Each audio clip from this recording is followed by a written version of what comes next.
Welcome back to a creative experiment with me, Tammy Collins. Today we're going to do how to create a faux textured cobblestone. And here's what we're going to complete. So we're going to start with a 140-pound paper. It's a neutral paper, a watercolor, I believe, or mixed media, they call it. It's just a Hobby Lobby brand. And then we're going to use this modeling paste. Again, just a Hobby Lobby brand, excuse me. Nothing real fancy. And then we're just going to use a knife. And we're going to put some texture on the paper. And think in terms of maybe like a blob or what you envision a rock to be. And in this case, I'm having some look as though they've gone off the page and some that are completely on the page. You don't want this to be too thick, and it's not perfectly smooth. And then we're going to take the back of the knife and push it into the paste and pull it out so that it creates those raised areas. So you can see I'm just pushing it in and pulling it out. And you can tell where the texture paste is thinner and thicker because you get bigger or smaller ridges. And then just ever so gently knock down the ridges. So you're just going to take a very slight pass over and knock them down.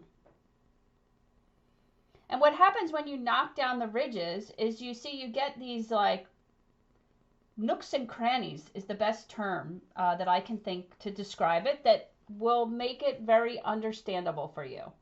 They're crevices or what would be, natural imperfections in the stone. I like to call these nooks and crannies.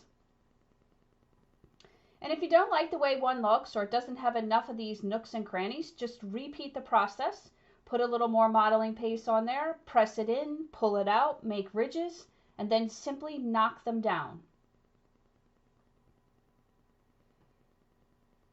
Now, depending on the surface that you're working on, so in this particular case, I'm working on paper and it gets a little, it sort of buckles a little bit, so it doesn't lay perfectly flat. But if you don't want to work with that challenge, you can, do it on a board or adhere the paper down to a board.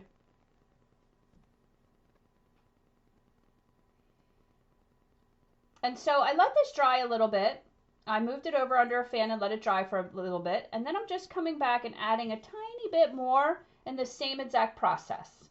So now I'm creating even more layers and dimensional elements, and I'm just repeating the same thing, adding a tiny bit of modeling paste, this time not as much as the first go around.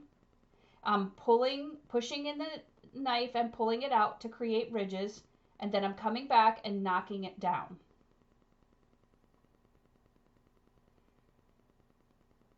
So this will make your cobblestones or rocks, whatever you'd like to call these, look very dimensional.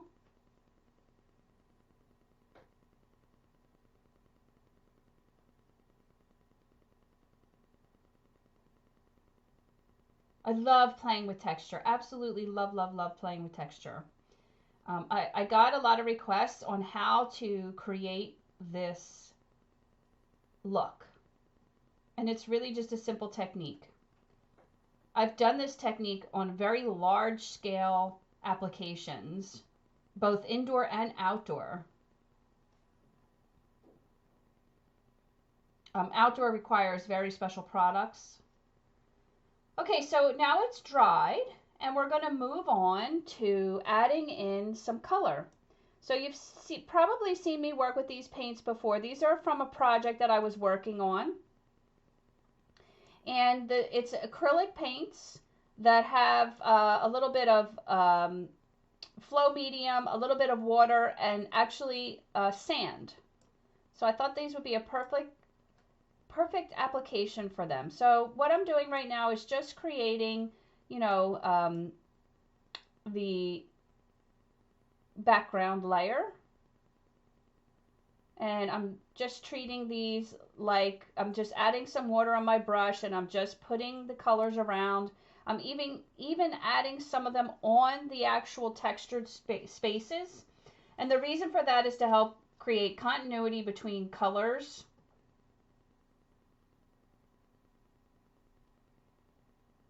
And because there's so many nooks and crannies in the texture, you're going to have a lot of different colors coming through.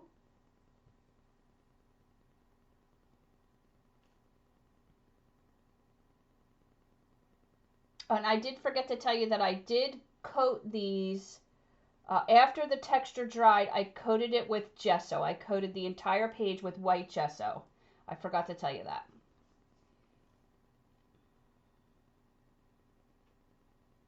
It just seals the texture and gives it a better base to accept the materials that we're going to put on top. So I just really love this soft color combination. I actually have quite a bit of rocks here. I live on a mountain and it's very rocky, and I actually have a collection of rocks that look very much like this color pattern. They're very soft beiges and pinks and blues. They're just really pretty stones.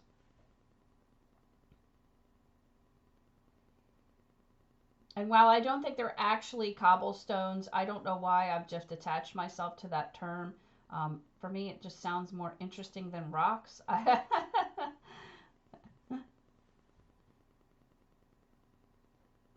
So you can see this one, the paint is a little clogged up in the tip with some sand, so I'm just getting that out. I'm just adding in a tiny bit of this dark color.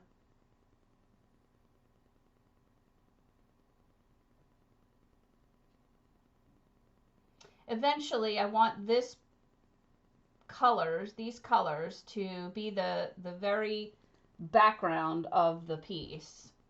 And so what will happen is it looks like the rocks are sitting on this as if it were the earth or the sediment or whatever the ground that we imagine it to be, these rocks would be sitting on, because we're going to add dimension and shadowing to the rocks to make them sort of come to the foreground.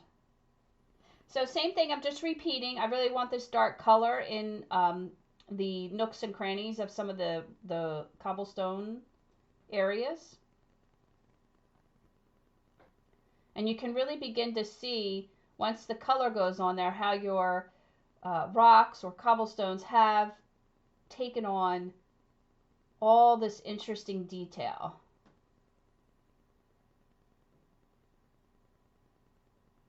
Now you could use watercolor here, you could use acrylic, you could use anything you want.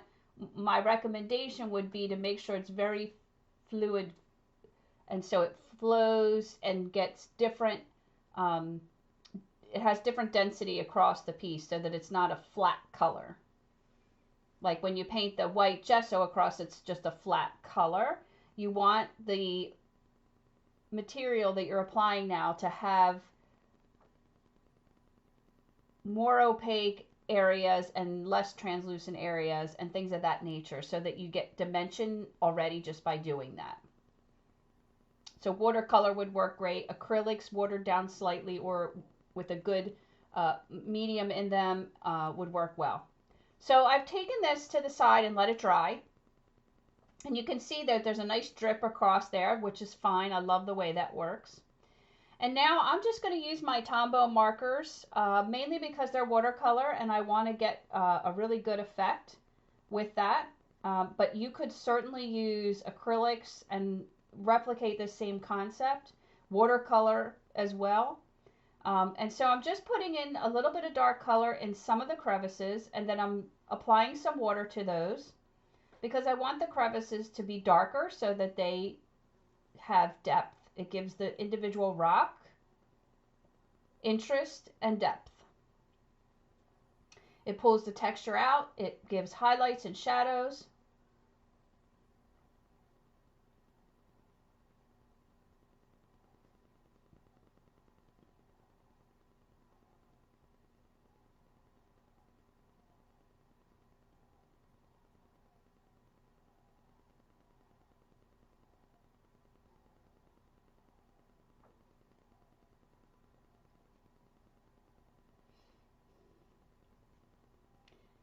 I hope everything's going well with this video. I moved everything over to the new studio, and so it's kind of a mess over here. Boxes are everywhere. I tried to make sure that everything was set up just so I could get this video completed and out to you guys this week. I actually did this tutorial last week, but we spent all weekend sort of moving things over and getting the desk set up and things like that. But I'm so excited. It's such an amazing space, and I can't wait to share it with you. Okay, so now here I have a bunch of these rocks that have like horizontal striations in them, and that came to my mind, so I'm just sort of replicating that a little bit here on this one. Not every rock or cobblestone is going to look or feel the same, so I'm just adding that as a little bit of interest.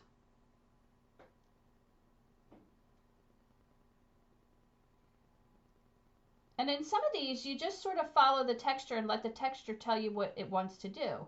So for example, if you have an area where the crevice is quite large, well, then that would be an area that would have shadow, right? Because it's recessed in nature. And so just think of it in those terms. And you can get as detailed with this as you want. I'm not doing every single crevice. I just am not in this particular tutorial. Okay, so now I've done that to all of the rocks, and because I'm using the marker and adding some water to it, it acts like a watercolor, and you can see it gets very soft and subtle, and it's not as dramatic as when I originally applied it. And so now I'm adding a little bit of really dark color, just ever so slightly on a few areas on each rock.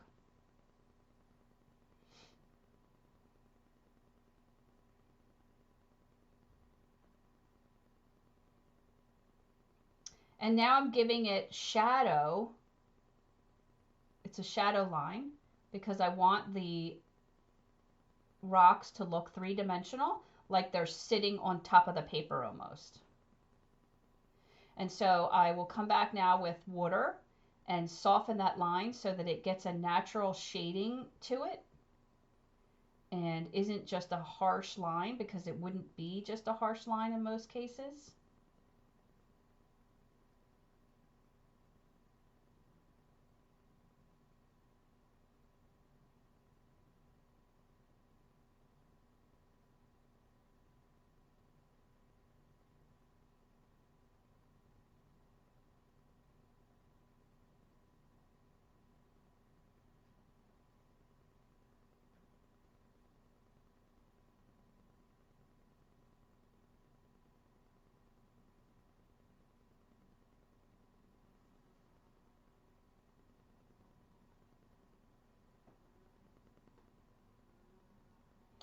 Okay.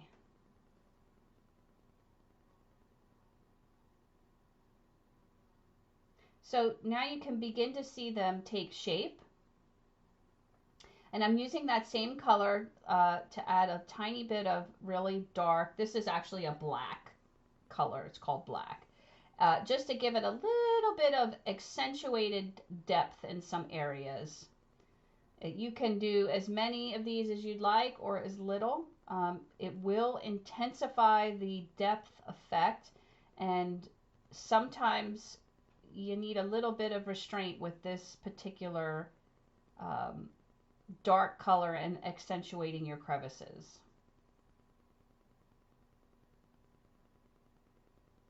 Mainly because in this color palette, I am going for a more pastel effect. And now some of the rocks that I have here have this sort of pink color. It's almost the same as this tombow, if you will. So I'm just adding a little bit of that in there. It's indicative of my area and is in a lot of the rocks, so I think it's important to have it in there. If you're returning, I hope you're enjoying this tutorial. I plan to do a lot more how-to videos now that I'm getting situated in the studio. If you're new here, welcome. What you need to know is that these are perfectly imperfect videos.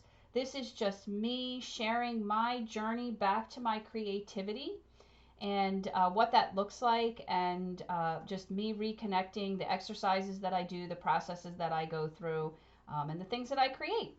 I create all kinds of things, even from nature. I build things outside, and we'll get into some of those fun things later. Right now I'm adding in a little bit of green because that's also a dominant effect, and I want that tone in the rocks. Don't forget, if you would like a color swatch of the colors that were that this painting or this piece inspired, you'll see a glimpse of that at the end. And if you would like to get a free copy of that, you can let me know in the comments that you're interested in the color palette inspired by this piece, and fill out the Your Creativity Matters link in the description with your email so I can get that to you. It's completely free. It will come to you in a PNG format. You can use it on your iPad or your phone or your desktop. You could even print it out, although I can't guarantee how your printer will print the colors, how accurate it would be. And if you stick around to the end, I'll show you the products that I used in this piece. I'm showing you those in each video rather than writing them all out in the description, because I want this process to be fun for me as well. And that's just a faster, easier way for me to do it. And I think it's easier for you to visually see what the elements are. Okay, so we're just continuing. I'm adding a soft gray now. I'm adding a little bit of water just to calm down any real harsh lines, because I don't want any harsh lines in these.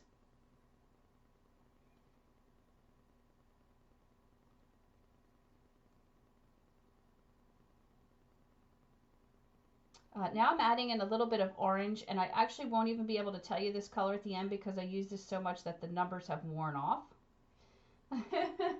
It's in the orange family. A little bit more water. Now I'm just sort of tweaking what speaks to me to do. Now I'm adding a burnt sienna.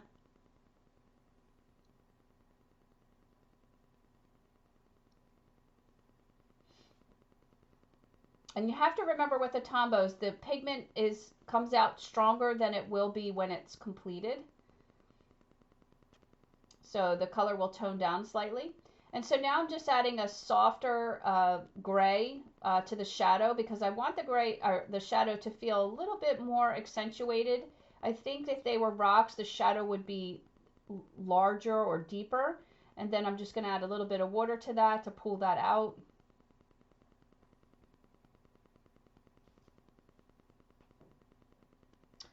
And what I'm adding here is, this is a metallic watercolor set that I picked up at a nonprofit craft store, which is a fantastic place, and it's actually in Nashville. And I got it for $1. And what this is going to do, I don't know if you will actually see this very well on camera, but it gives such a pearlized, iridescent quality to this without really adding a whole lot of color. So there you can see it right there ever so slightly. It's highlighting the peaks, the high points of the rocks, and it's just an ever so slight iridescent quality that's just gorgeous. It really gives these cobblestones almost a magical feel, if you will. Don't forget to hit the like button and share your thoughts in the comments. I'm glad that you're here. I hope you're enjoying. I hope you get inspired by this. I hope you try it. If you have any questions, don't ever hesitate to ask.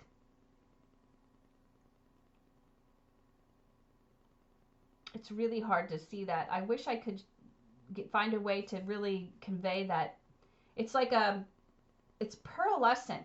Yes, they have color, but it's so subtle. Okay, so now I'm going to take some white gesso, and I'm just hitting the high points on basically on one side where the light would be coming from,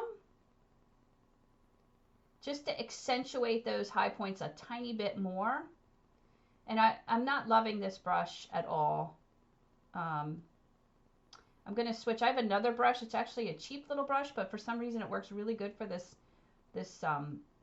kind of application.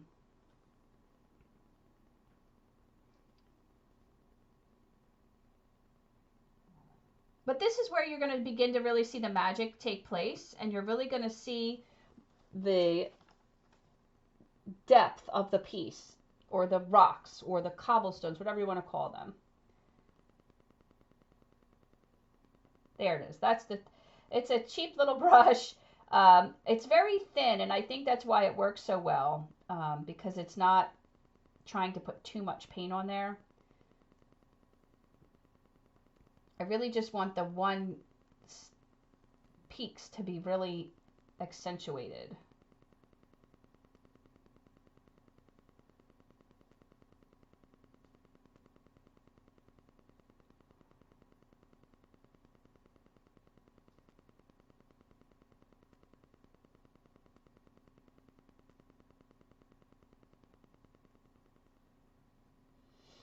I'd love to know, do you have a studio?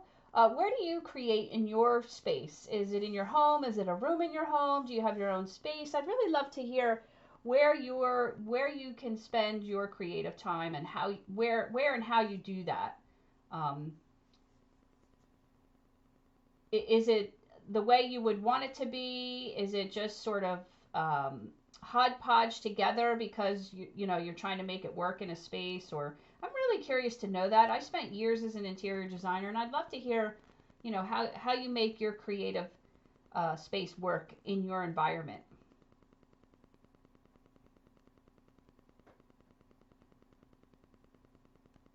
So now, of course, I used a very pastel palette for this, but you could certainly do this in whatever inspiration colors you have for rocks in your area. Go out in the backyard and go for a little walk, and grab a few rocks and see what kind of colors that you have. And even more interestingly enough, you can crack those rocks open and take a look inside, and you'll really see a whole different color palette.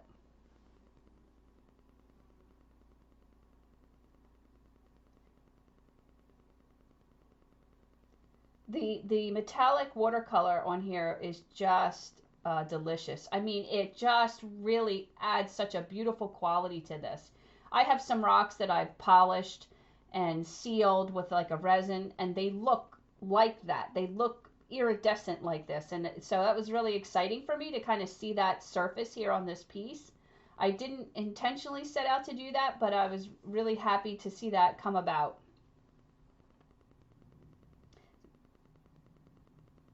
And you can do as much of this as you want. You know, you can see it's lightening, it's blending everything a little bit together. I apologize, I'm off screen. I have a terrible time. I like to pull my work very close to me, and I'm always afraid my head is going to be underneath of the camera. It's actually an adjustment to work with a camera over your head.